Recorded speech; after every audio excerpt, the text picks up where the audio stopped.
Hello, and welcome to the Lucy Liu Show, the fueling station for your mind, business, and life. And now, here's your host, Lucy Liu. Hello, beautiful souls. Welcome back to episode 143 on the Lucy Liu Show. This is LL. You have the power to create the life you want, and I'm here to show you how with my guests. And today on the show, I'm really excited to have Linda Bjork. Linda is a personal development expert, advocate for hope and healing, best-selling author, speaker, and host of Linda's Corner podcast. She is the founder of Hope for Healing nonprofit charity.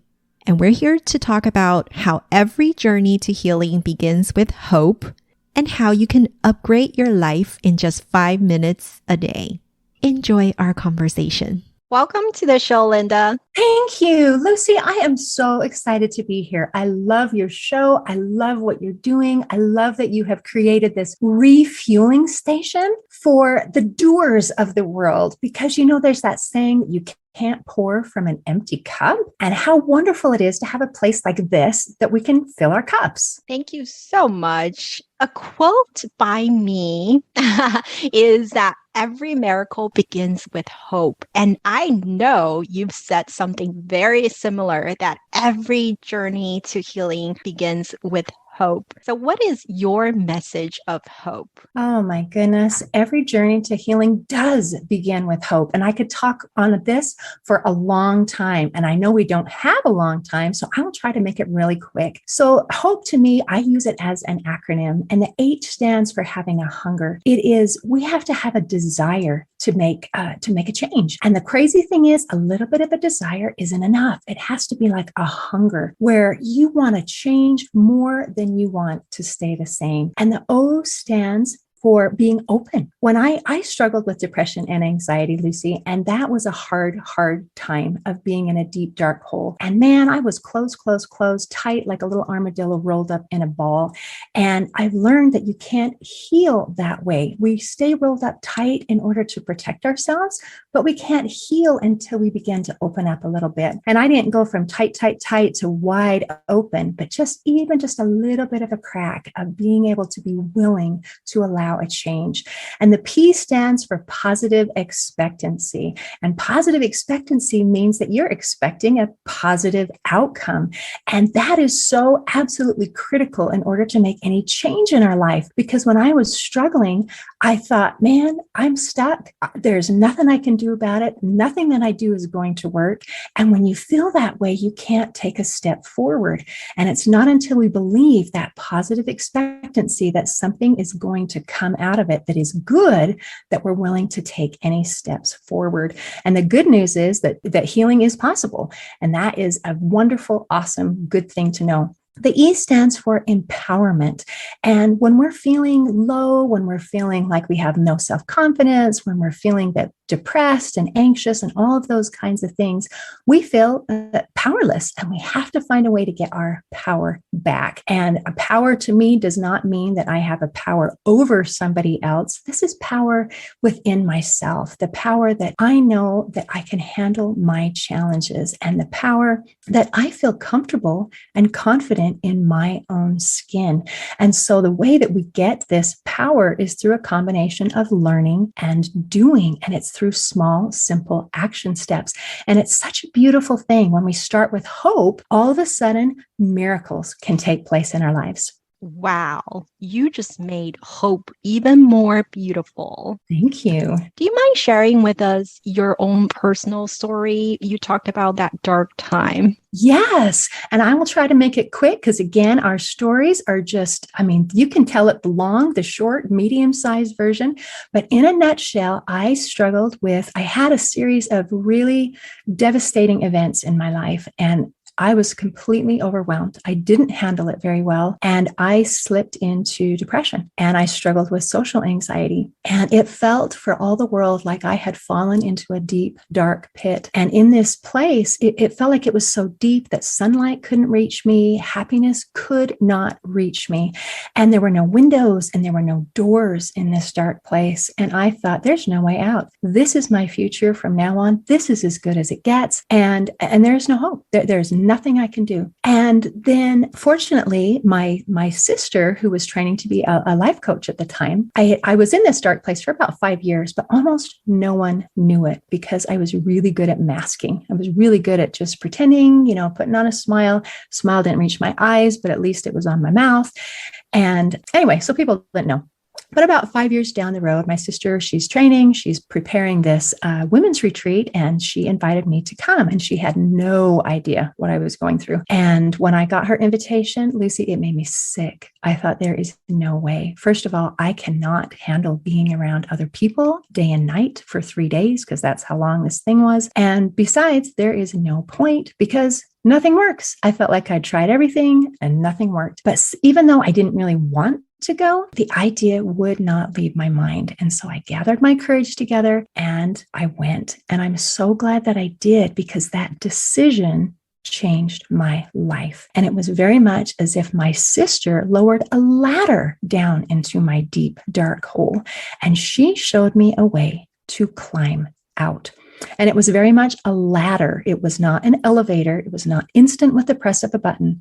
It was hard, and it took time, and it took effort, but it worked.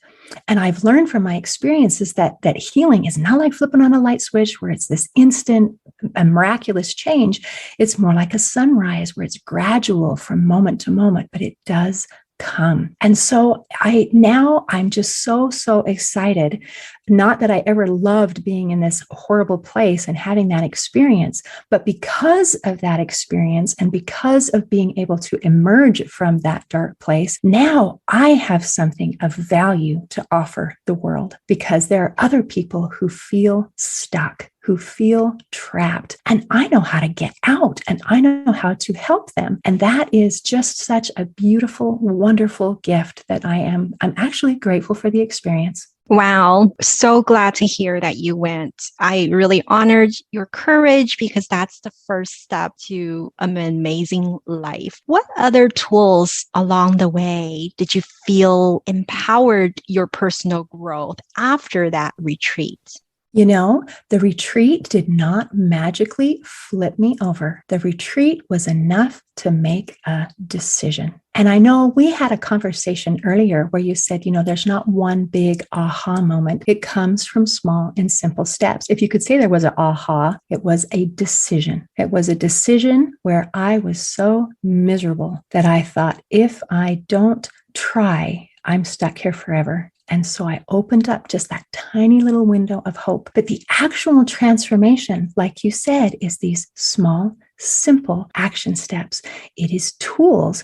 And I would love to share a 5-minute morning routine that can absolutely transform your life. And this includes some of the tools that I used as in my personal transformation. And I've learned that although I spent quite a bit of time each day trying to pull out of this, that some people are busy and most people are busy, but they feel like they can't do anything because there's too much to go on. But I found that in just 5 minutes, we can do something to help relax muscle tension, to help us to be able to manage our stress and boost our mood and increase our confidence and the way that we feel and our energy. And it is amazing. And it's 4 simple things, MMWW, where it is a little bit of music, some movement, words, and water. And so I'll explain quickly how to do it and then why it works. So the first M, the music, is to pick a song. And it's something that you love, that, those songs that make you want to sing and dance along, that's the right song to pick. And if you have a playlist of those, that's fantastic. And then this song acts as your timer. Most songs last between 3 to 4 minutes. And during that, you're going to move your body. And the cool thing is there are so many different options. And so I'll explain some of the options, but just pick something that you enjoy. And then the first W is about words. And for words, you just write 5 things that you're grateful for in a journal. And the W, the last W, is to drink a bottle of water. And then you're done. You can do the whole thing in 5 minutes. Now, the reason that this makes such a difference is, first of all, music. Oh my gosh, it's such a powerful tool to influence the way that we feel. fMRI scans show that music stimulates more parts of the brain than anything else that we can do. And they also show that our brains tend to synchronize somewhat to the beat of the music. So we can use this in lots of different ways. Like if we're feeling really frustrated and uptight, listening to calming music can literally help our brains to calm down. Or if we're struggling with motivation, or if we're feeling down, listening to a positive, fun, upbeat song can literally help jumpstart our brain, which is amazing. And then for movement, it might seem counterintuitive, but we feel more energized and less fatigued when we exercise and when we move and when we do. And exercise acts as a stress reliever. It helps to increase the production of endorphins. It improves mood. It helps us relax, and it can improve the quality of our sleep. And then when you take music and movement and you put them together, it is transformational. So, for example, if you're feeling frustrated, powerless, and overwhelmed, you turn on a song from a Rocky movie and start shadowboxing. And by the end of the song, you feel amazing. It's like magic. But it doesn't have to be shadowboxing. It can be any kind of exercise, traditional things like jumping jacks, push-ups, and sit-ups, or you can do Tai Chi or yoga poses or stretching, or my personal favorite is just dance. Turn on a song and just dance. There's more than one right way to do things, so you just pick something that you enjoy. And the cool thing is, for some people who are listening, they're going to be thinking any form of exercise just makes them gag. And there's actually another option. And that is, if you don't want to do exercising, you can sing. And singing has been proven to reduce muscle tension, to reduce cortisol levels, to increase endorphins and other neurotransmitters that help us feel good. And there was this awesome study done with depression and singing, where they took a group of people who were struggling with depression and separated into two groups. The control group, they said, just keep doing what you're doing. And then the study group, they said, all right, we want you to just add singing to your daily routine. Don't make any other changes, just do that. 30 days later, they came back and checked. The control group was exactly where they were before, but the study group who had added singing found they had significantly lower levels of depression and anxiety. And the only thing that they added was singing. So magical. So either movement and music and movement, or music and singing. And then for the words, gratitude journals. Oh my gosh. I know some people think gratitude journals are for those happy, fluffy, little Pollyanna type people who like to do that sort of thing. But obviously it's not like a real solution for real people. But the research shows that gratitude actually improves the neuroplasticity of the brain, which is so important for any kind of healing and growth. It is amazing. It also stimulates the prefrontal cortex, which is that area of the brain where we have our conscious thinking. And that is so important for many reasons. It helps us make better decisions. And it also helps us to be able to be more able to act rather than react when situations come in our lives. And then there was another study on gratitude and depression that I love. And they took people struggling with severe depression, and they said, okay, we just want you to write in a journal 3 things that you're happy for today. And in 15 days, they came back and found that 94% of the participants had noticed an improvement. And that is an incredible return. And then for water, oh my heck, this is such a simple, effective, overlooked tool to help improve our physical, mental, and emotional health. Research shows that even 1% dehydration starts to negatively affect our brain structure and function, and it starts to impact our mood and triggers fatigue. And so if most people are dehydrated and we don't even know it, so a simple thing to help us feel better is to start drinking some water. And if just drinking water, again, makes you gag, then add a squirt of lemon or make some lemonade. Having lemon water helps with our digestion, our immune system. It reduces inflammation, energizes muscles, helps us manage weight, improves our skin, and helps with kidney stones. And so the return on investment for something we can do in 5 minutes is mind-boggling. It is so worth it. And it does something else. It changes your energy from someone who might think, well, I probably should exercise. Yeah, I probably should drink more water. Yeah, maybe I should do self-care, but I'm busy. I don't have time to do all of that. And then if you do this 5-minute morning routine, you can change to, hey, I am exercising. Hey, I am drinking more water. Hey, I am doing self-care. And there's something magical that takes place when we start doing, we start becoming. So isn't that awesome that we can do so much in so little time? So much. Yes, Linda. Wow, Linda. I absolutely love all your acronyms. The HOPE, MMWW. So easy to remember. Such basic things, but powerful tools. And I love how what you talked about is all scientifically backed. That makes a world of a difference in transforming people's lives. Throughout your days of work, what is a favorite quote that you go by? Ooh, I love quotes and I have so many. And now when you say one quote that I go by, then I have to ponder this because I can't say that I just have one. Let me just repeat this one. This is from Cicero. He says, if you have no confidence in self, you are twice defeated in the race of life. With confidence, you have won before you've started. Great one. Thank you so much for sharing. And if our listeners have enjoyed your presence, where can they connect with you at? Oh, I would love for people to come check out our website at hopeforhealingfoundation.org. I have so many wonderful free resources to help people become their best selves, to be happy, to be joyful, to be confident, to help manage stress, and to help get rid of feelings of depression and anxiety so they can live joyfully.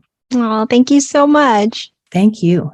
To all the beautiful souls listening, thank you for joining me on this episode of The Lucy Liu Show. When I'm not podcasting, I am coaching high-achieving women in life transitions, getting unstuck, kissing overwhelm goodbye, and living a more joyful and fulfilled life through strategic goal setting and mindset transformation. It would mean the world to me if you subscribe, rate, or share this with a friend. And don't forget to join me for the next episode. Remember, there is always a way and more blessings are coming your way. For free resources and show notes, head over to lucylucoaching.com.